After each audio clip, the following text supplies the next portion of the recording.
We are hearing Srila Prabhupada's discourse on Radha Kunda in relation to Upadesamrita. Yesterday we heard that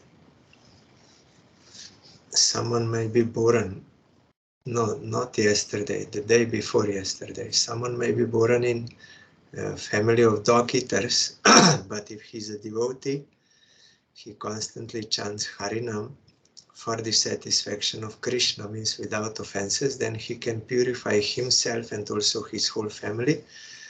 But someone may be born Brahmin, but if he's not a devotee, he cannot even purify himself, what to speak of others. And Prabhupada also told, we cannot recognize a Vaishnava by observing external detachment or external attachment. We can recognize a true Vaishnava as a Vaishnava by observing their extremely sincere attachment to the Lord's service and their extreme genuine constancy within it. Then we also heard that on the request of Kali Maharaj, Maharaj Parikshit gave him 4 places first to stay: in gambling, intoxication, illicit sex connection, and slaughter of animal. Then when further requested, Maharaj Parikshit gave him also gold, because in gold or wealth, accumulation of wealth, all that is present inside, all those 4. Dishonesty, pride, lust, violence, and enmity, all are there in wealth. But we can see, and also it is written in Srimad Bhagavatam, 12th canto, in the symptoms of Kali Yuga, that money is the ruler of this world. And for the sake of money, people are ready to do anything, any moral action, anything. And it is the money who is the ruler. In our Slovenian language, we also have one saying, Denar je sveta vladar. And it is true. The money is the actual ruler in the world. So people are mad after getting money by hook or by crook.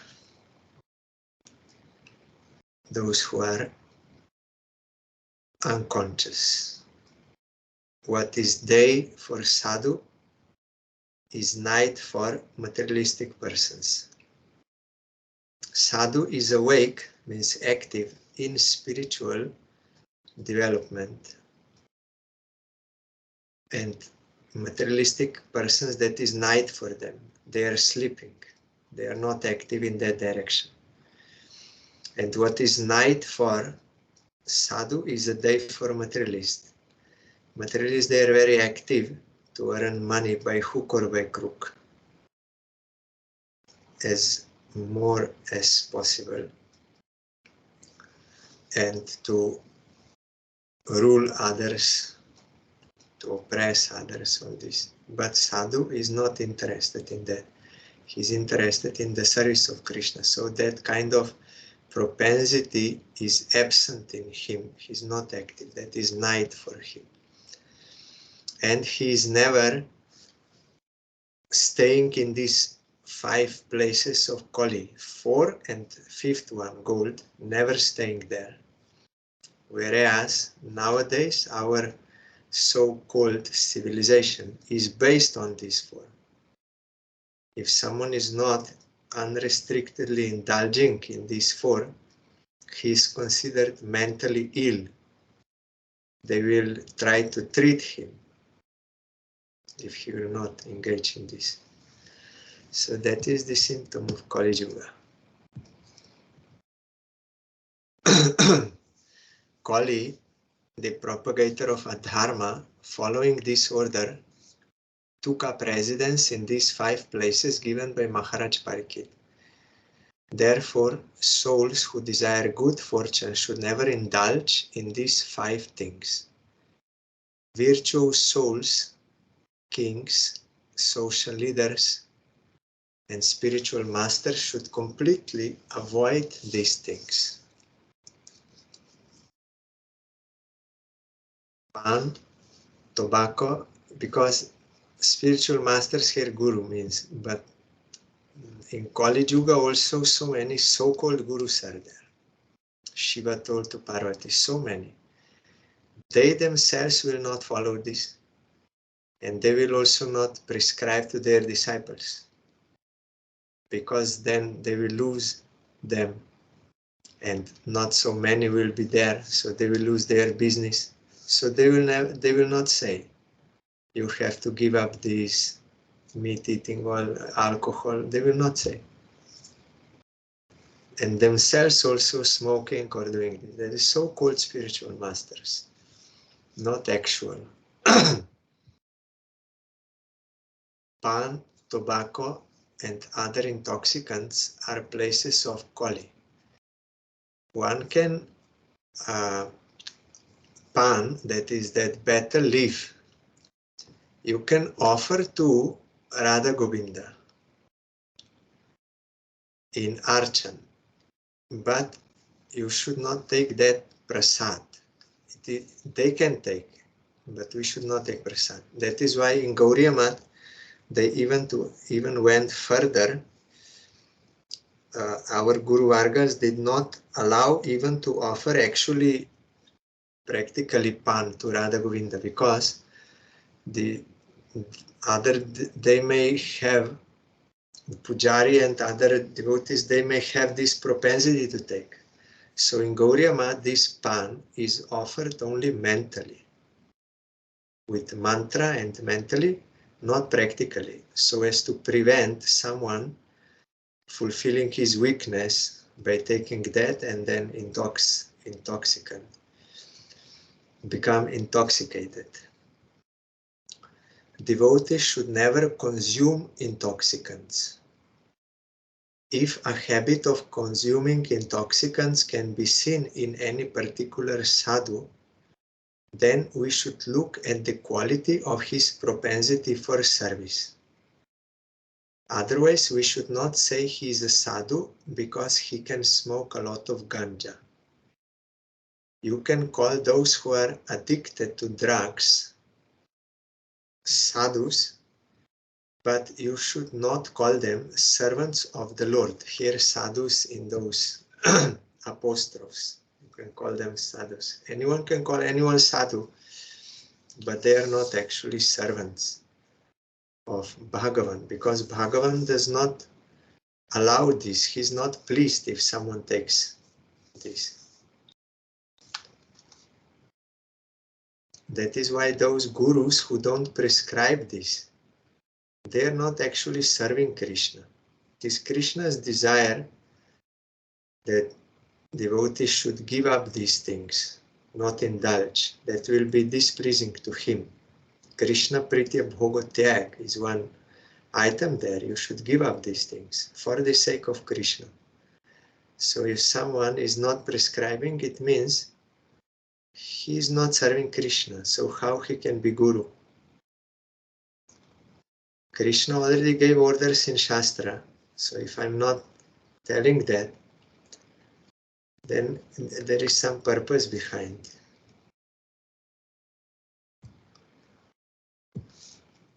Another ulterior motive is there in pretending to be guru to get some mundane benefits. We should not judge the bodily faults of non-devotees. We should not look at their high or low birth. We should not call them servants of the Lord, Harijana, and confuse them with supramundane servants of the Lord. Here, Prabhupada is indicating to, Mahatma Gandhi. He called like those poor persons, he called them Harijanas. But Prabhupada said, no, they are not Harijanas. They are not personal associates of Hari. You should, here he said, confuse them with supramundane servants of the Lord. I'm not fully aware of the details, but it is Mahatma Gandhi, he told to certain class Harijanas, and that they should not mean something in that relation. Though he is called Mahatma Gandhi, but he is not real Mahatma. According to version of Krishna in Bhagavad Gita, tomorrow we will observe appearance day of Bhagavad Gita. Shri Krishna, Bhagavan Shri Krishna uses these words, I think, 4 times in the whole Gita, Mahatma. Samahatma Sudurlabha, but always he uses this word for pure devotee of Krishna. They are great souls. If someone is only politically interested, then we cannot think he's a great soul.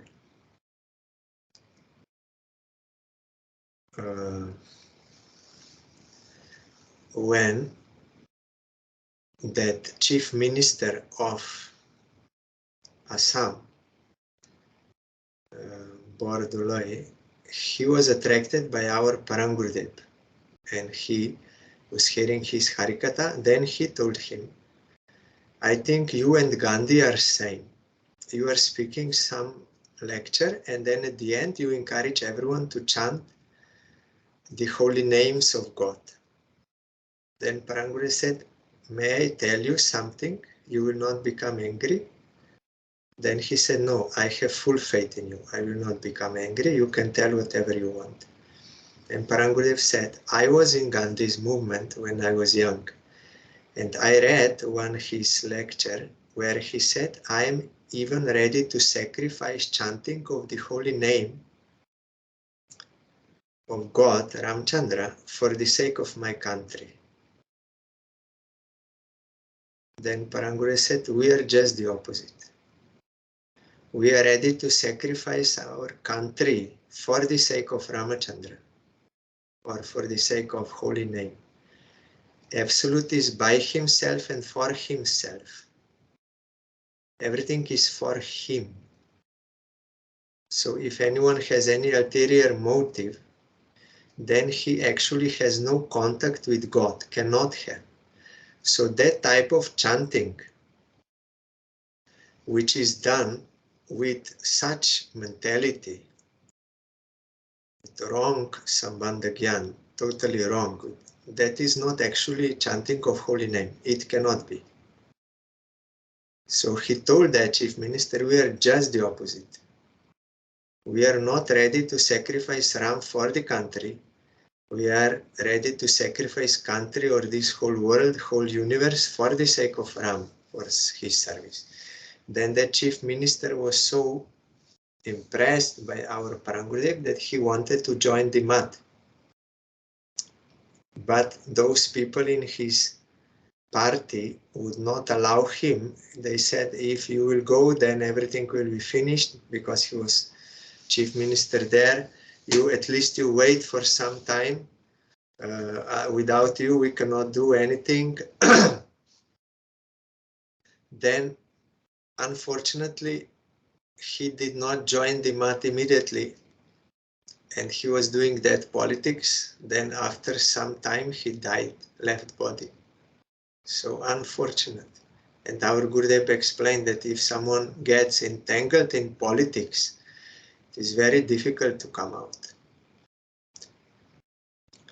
So Mahatma, according to Gita, it is only pure devotee, not ever anyone with mundane purposes. And one person also came to Prabhupada, that you are getting so many men in the Math, young men. So you give them to me, you send them to me, we will fight the British. We will drive them out from India. They're capable of fighting, they are young men. Then Prabhupada said, I'm not such a cruel person.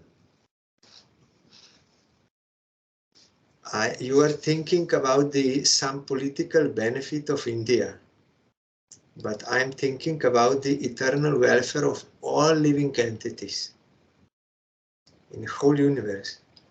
I want to give them all eternal welfare, service of Krishna. And moreover, you are reading Gita, so there it is written, whatever one will think at the time of death, he will get birth accordingly. And the example is that Bharat Maharaj, he thought of deer and became deer next life. So Prabhupada told him, now they will fight for India against British government with enmity towards them. Then if in that fighting they will die thinking of British as enemies, with enmity, then they will be born in England as Englishmen. Then they will hate India or like this. So what is this? What is the benefit in this? There is no benefit in trying to forcefully gain material things. The purpose of human life is to attain service of God. Whatever is necessary for your maintenance to serve God, that will be provided by God. To those who are surrendered to Him, you need only little and somehow it will be arranged by God to get that. Whether you are in this country or that country under this government or that government or like this, that will be arranged by Him. So why you should think that is the main purpose? Main purpose is to get devotion to God. But we are unconscious of who we are, so we think I am this body. Bodily interest is my interest, is main interest. So everything should be sacrificed for this. But devotees, they're ready to sacrifice everything for the service of Krishna. Because they are conscious.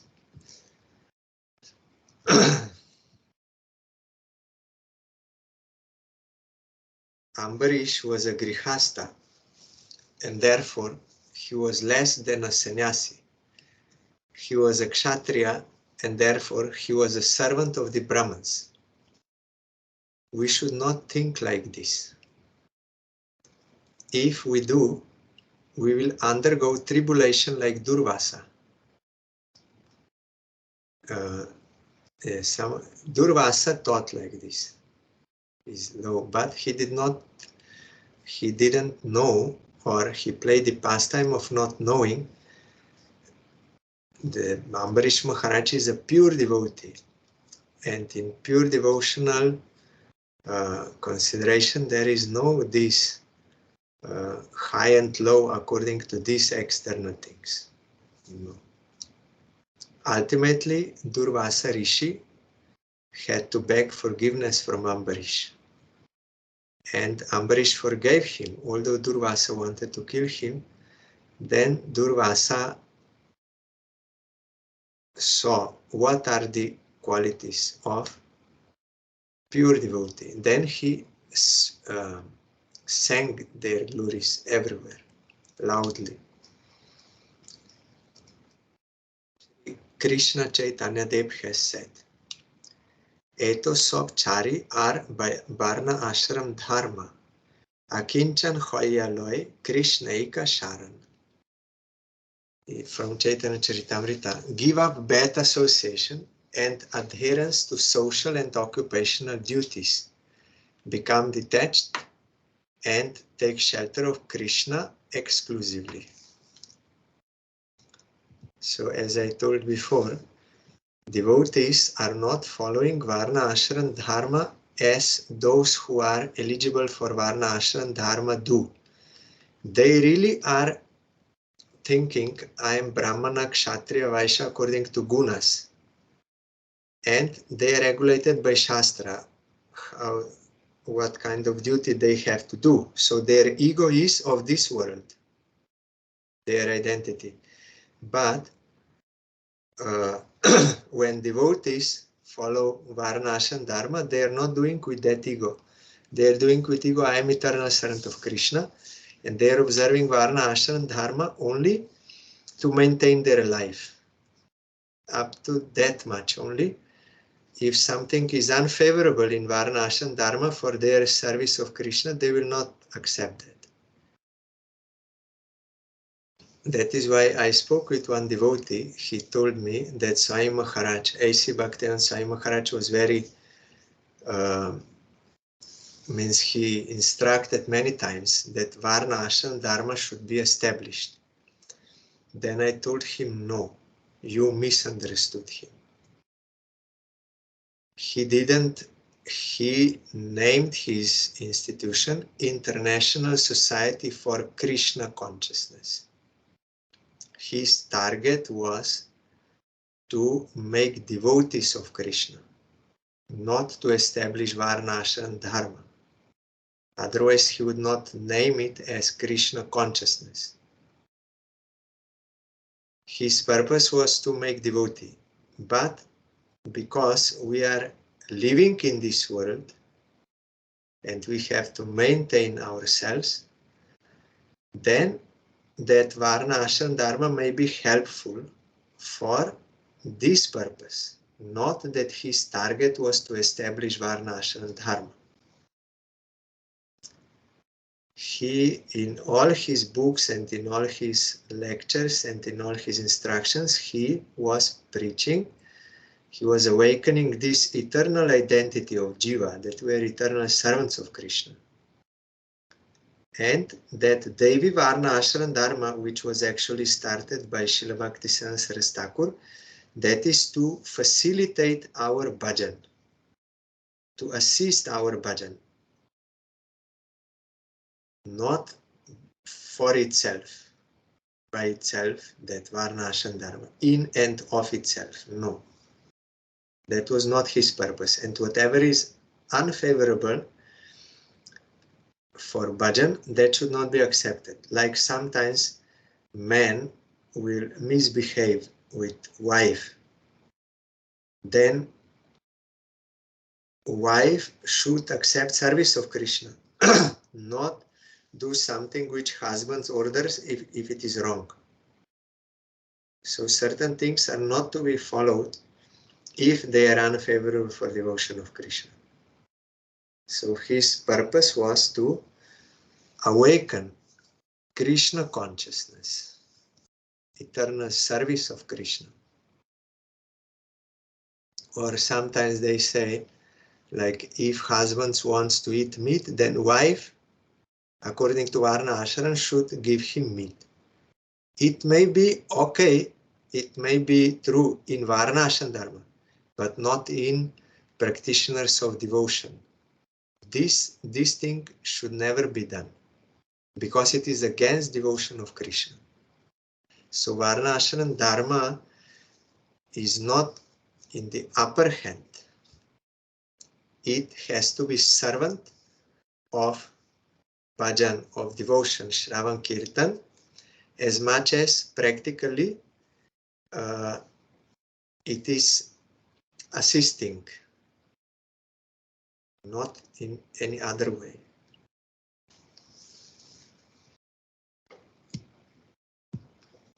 So here Mahaprabhu is telling, you give up all Varna Ashram Dharma and become detached and take shelter of Krishna. Here the meaning is this, you give up all these egos of this world and become servant of Krishna, and since we are not liberated, we will maintain our life following those principles of Varna Ashram Dharma, means you do that kind of job or begging like this as is suitable to your nature.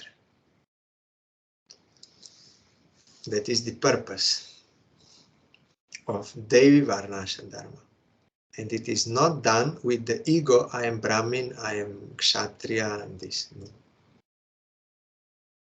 When drain water mixes with the water of the Jamuna, we should no longer go to judge which water is this. There is a verse of Tulsidas ji. ब्राह्मण क्षत्रिय वैश्य शूद्र सब कोई करता विचार खारी न बजेता चारों चमार. Brahmanas, Kshatriyas, Vaishyas and Shudras, judge them all. If they do not serve the Lord, then all four of them are untouchables. See how Tulsidas ji is saying. Great saint of North India. He wrote Ramayana in Hindi. He said, whoever will not serve the Lord, they are all untouchables. Sri Rupa's seventh instruction, Syat Krishna Nama Charitadi Sitapya Vidya Pito Patapta Rasanasya Narochikanu Kintu Adarat Anudinam Kalu Seva Jushta Swadvi Kramat Bhavati Tadgada Mula Hantri. As people suffering from jaundice think even sweet sugar candy in their mouth is bitter, so souls whose tongues have been afflicted with the jaundice of ignorance since time immemorial, souls who have been averse to Krishna since time immemorial, have no taste for the supremely sweet name of Krishna.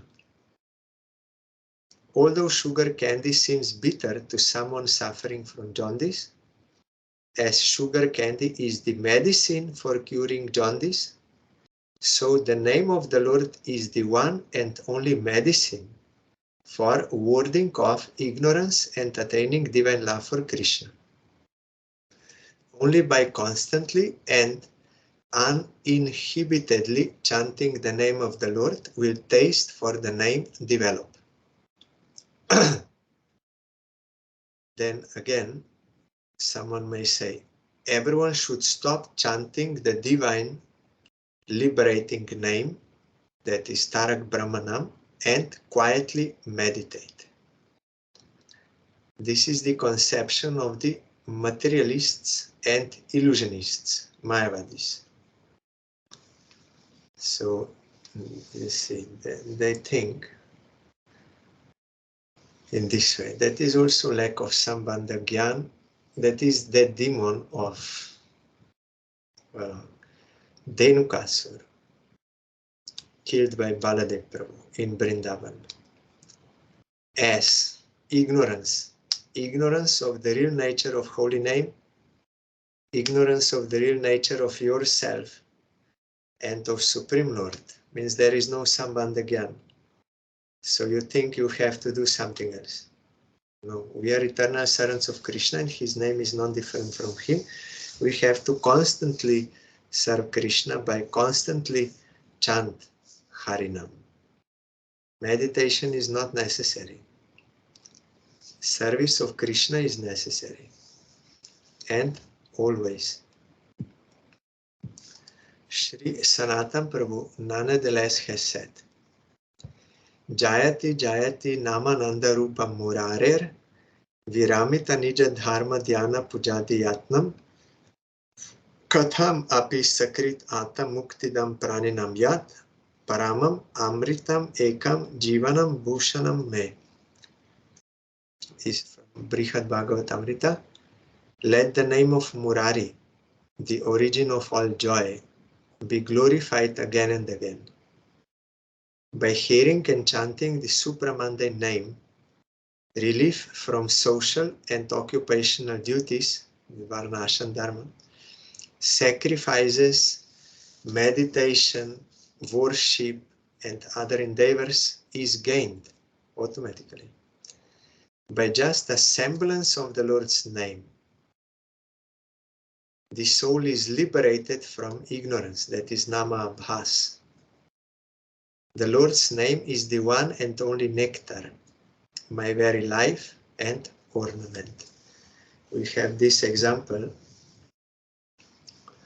of Ajamil. By Nama Abhas only, he was liberated from all ignorance. He had no attraction for this world. And he went to Haridwar and worshipped. Means he chanted the name of Vishnu for his satisfaction, pure name, and got eternal seva. Also, Haridas Thakur said this in that assembly. Then that Brahmin did not believe, and he challenged Haridas Thakur and spoke harshly with him. Because of that offense, he was ruined. Haridas Thakur said, it is true. As a side effect of chanting Harinam, one will get liberation.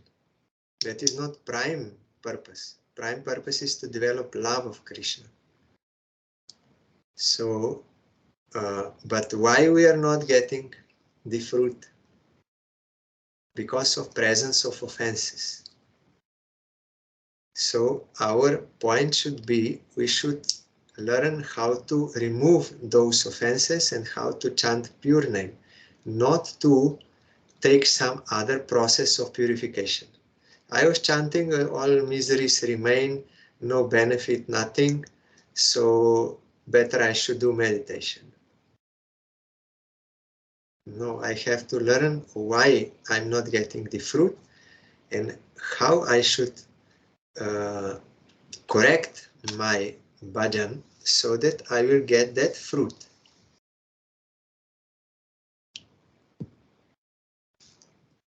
Those who chant the name of the Lord become free from social and occupational duties. This is Varnashram Dharma. Thus, we hear in the words of Srila Madhavendra Puripad, which Sri Rupa Prabhu collected in his Padyavali. Sandhya Vandana Bhadram Astu Bhavato Bho Snana Tubhyam Namo. Bho Devah Pitarascha Tarpana Vido Naham Kshama Kshamyatam Yatra Kapi Nishadya Yadava Kulotam Sasya Kangsadvisha Smaram Agham Haramitat Alam Manyakim Anyaname. This is a very important verse. Madhavendra Puri, our Gurudev, he said, O daily prayers, that is Sandhya Vandana of Brahmins, O daily prayers, all the best to you. O daily bats, my obeisance to you. O gods and forefathers, that is Deva and Pitris, I am unable to offer you oblations. Please forgive me. Wherever I dwell, I will easily be able to destroy the misery of material existence and my sins and offenses by again and again remembering Krishna, the crown of the Jadu dynasty and enemy of Kamsa. So, to remove the temporary misery of material existence and my tendency to sin, I have no need for daily prayers, daily baths, or any other incidental functions. So only remembrance of Krishna, service of Krishna is what I want to do. In some other versions also there, Srila Sridhar Maharaj explained, he's saying, you please forgive me, I have no time for you all, because I am constantly engaged in the service of Krishna, in the chanting of the name, so I have no time. Please forgive me. The point is, if someone is chanting pure name, he is automatically fulfilling everything. There is no need of separately doing those things. That verse is there in Bhagavatam. When one serves Mukunda, he is not indebted to anyone. Pitris, demigods, rishis, all. Otherwise we are. Because we get from previous rishis, we get knowledge. From demigods, we get air. All these elements. From father, mother, we get food, and they raised up. We are immediately when you are born, you are indebted to so many. And you have to do those activities to pay back that debt. But that is a separate process. If you just serve Krishna like watering at the root of tree, you fulfill all your duties to everyone. Tomorrow we will hear Krishna told to Arjuna, Sarva Dharman Prityaja. You give up all your duties. You just surrender to me. You will not commit any sin of not doing those duties. On the contrary, you will do benefit to all, eternal benefit. But the point is, we may hear, but one who actually surrenders to Krishna is very rare in this world. But we have to learn this, to how to dedicate ourselves to Krishna and come to unconditional surrender. That is why Nrsimha Bhagavan said to Prahlad, you need not think about your father. He's already liberated. Not only he, 21 generations back, they are all liberated because you are pure devotee. Or your 21 fathers and mothers in your previous lives, they are all purified. Also, you need not do Shraddha ceremony for your father. No need. Because you are pure devotee. Already they are liberated. But because others are not pure devotees and you are a king, so if you will not do it, Shraddha, then they will also not do it because they are following great personalities, so you should do it in order to teach them by example, because they have to do something in Vedic way. But if they would also be pure devotees, then there is no need.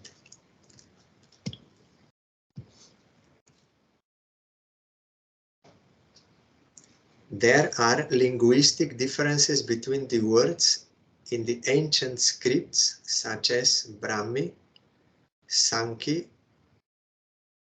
Karausti and Pushkarasa. All the dictionaries that have been created for these scripts are objects of enjoyment for souls who are averse to Krishna. The name should not be conceived of in that way.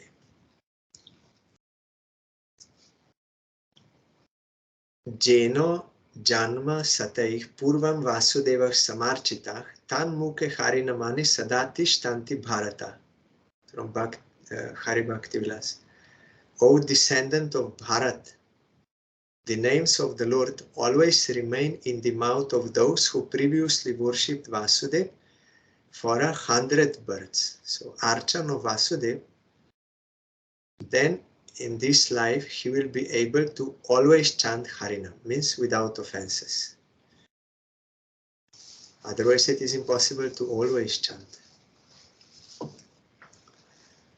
So one who awakened that Sambandha Gyan, a relationship with Krishna, through worship, he can always chant Harinam. Sriman Mahaprabhu has said. Or if we see someone who is, here this is the point, if we see someone who is always chanting Harinam, because he realized his eternal relation with Krishna, then for him there is no need to do anything else. Not even Archan, nothing. What to speak of those things, Karma Kand, Jnana Kand, no. By chanting pure name, he is fully satisfying Krishna, and Krishna is fully satisfied with him, and he is purifying everyone else also. Sriman Mahaprabhu has said, Namna Makari Bahuda Nija Sarva Shaktis Tatrarpit Anyamita Smaranena Kalo Etadrishi Tava Kripa Bhagavan Mamapi Durdeva Midrishami Hajani Nanuraga. O Lord, you have manifested your many names, put all your power in them, and made no rules regarding the time for remembering them. Such is your great mercy. My misfortune, however, is that I have no attachment to your names. I have taste for worship, bathing at holy places and so on, but I have no taste for exclusive service to the name. All the benefits and effects of the practices of worship, bathing at holy places and so on are intertwined in the name simply as subsidiaries. What more, all the personal power of the possessor of the name, that is Krishna, is present in the name. Still, souls are so unfortunate that they have no taste for the name, no liking, no interest. Why? We heard because of presence of offenses. Thus, Srila Thakur Mahashoy has sung, that is Srila Narottam Thakur, Tirtha Jatra Parishram Kebal Moner Brahm Sarva Siddhi Govinda Charan. Visiting holy places is simply labor, a mental delusion. All perfection is at the feet of Govinda. Here, holy places does not mean when devotees do parikrama of pastime places of Krishna or Mahaprabhu, Vrindavan or Navadvipam. It is not meant this. The devotees they visit these holy places in order to serve Krishna, to attain devotion to him, to hear his leelas, what he performed. Here it is meant those things that if you will take bath in that kshetra or this or that, then all your sins will be removed. In that karmakant way of visiting holy places, that is meant here. That is only labor. You will get all perfection only by surrendering to Govinda, to his lotus feet. You will get everything.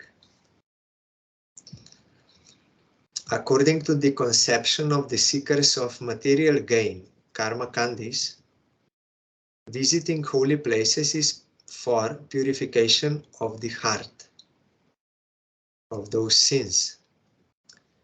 But purification of the heart is automatic for those who chant the name. Why? Because Mahaprabhu already said, Cheto Darpana Marjanam.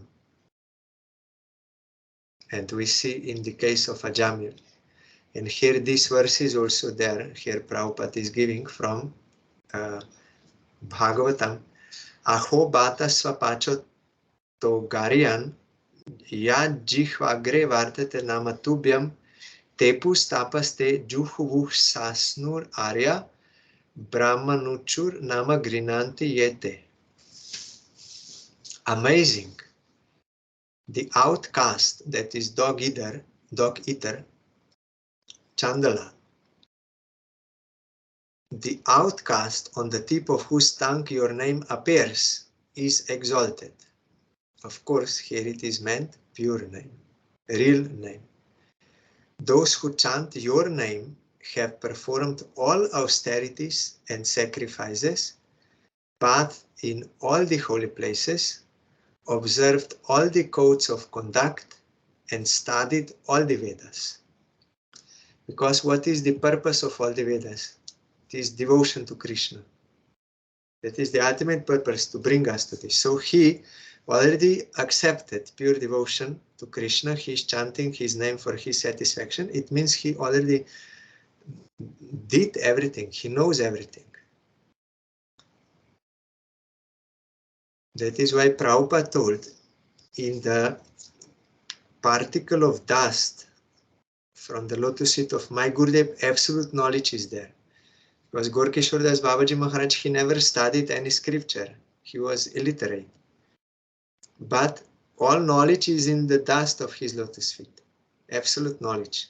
By the power of which, Prabhupada said, one particle of dust at the lotus feet of my Gurudev, taking on my head, by the power of that, I have a knockout punch for all knowledge in this world, all philosophies of this world. I can cut them immediately. Because pure devotion is the purpose. So one who has pure devotion, one who is pure devotee, then he got everything.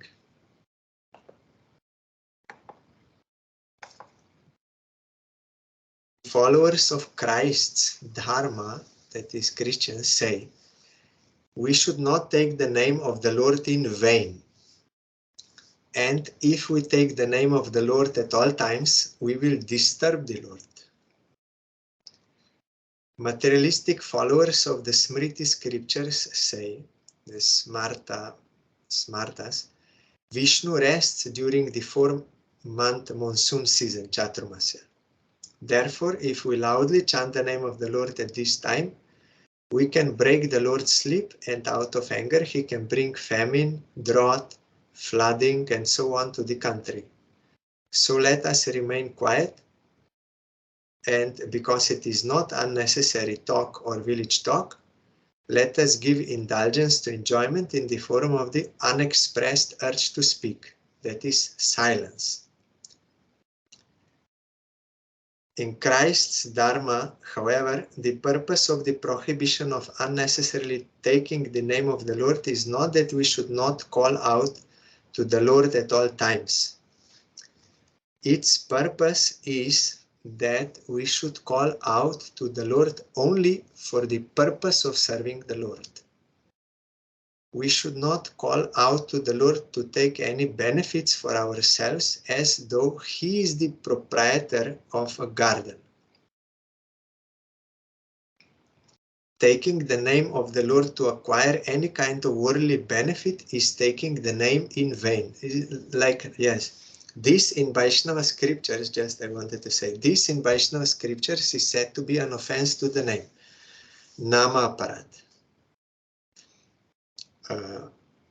Yes, for any other purpose, for liberation or any mundane, that is offense. It is not pleasing to Krishna. We should chant his name, and that is constantly, because it is his order in Shastra. He did not say you should not loudly chant during Chaturmasya. He never said. That is your speculation only, that we should not chant. His order is to always chant for his satisfaction. So those who do for his satisfaction, they are chanting pure name. And those who have come to this platform of pure name, in Mahaprabhu's instruction, we heard to Raghunath Das Goswami yesterday, also from Janardhan Goswami Maharaj, and everywhere it is there. In Upadesamrita 7th verse, you have to come to the stage of Ruchi, that is pure name. So then, when one has pure heart, no offense, no anartha, and dedication to Krishna, then next verse Prabhupada will explain, we will hear it on Saturday, about 8th verse, when Raganuga Bhajan starts. Externally, you will do Harinam, pure chanting, or also some other forms of devotion, serving the deity, but inside, in your spiritual form, Siddha Deha, or Swarup, Siddha Swarup, realized form, you will serve Radha Krishna in Vrindavan 24 hours a day. That is possible for those who have pure heart, not for everyone. So tomorrow is Ekadashi, and also Parents Day of Gita we'll hear. And then Saturday we can continue here. 8th verse.